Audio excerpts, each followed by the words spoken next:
She was the first woman to become prime minister, in Islamic world a symbol of hope and democracy in Pakistan. But her return home in the winter of 2007 ended in tragedy. This is the story of Benazir Bhutto's death and the questions that remain unanswered. Benazir Bhutto, daughter of Zulfikar Ali Bhutto, served twice as Pakistan Prime Minister. After years in exile, she returned home in 2007, hoping to reclaim her political role.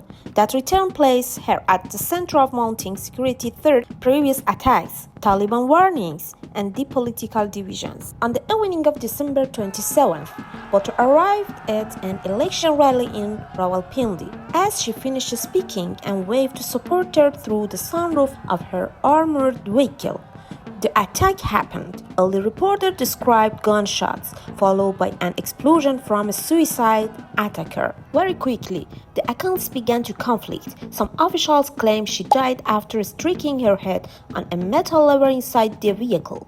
Others pointed to gunshot wounds. Still others said the fatal injury came from the force of the blast. One of the investigation's biggest failures was the swift cleaning of the crime scenes before full forensic analysis could be done. No independent autopsy was conducted, a decision that triggered widespread suspicion and severely limited effort to define the true cause of death. In this climate of uncertainty, British investigators from Scotland Yard were brought in. Their report concluded that the blast shockwave caused the lethal head injury, but many critics questioned that finding, given the absence of a full autopsy and complete physical evidence. In the aftermath, responsibility was first linked to extremist groups such as Lashkar-e-Jhangvi and Al-Qaeda aligned networks. The name of Baitullah Masood, leader of the Pakistani Taliban, also emerged. At the same time, Bhutto's supporters and figures within her party suspected internal complicity or at the least failure within security institutions. In the years that followed, several police officials and security personnel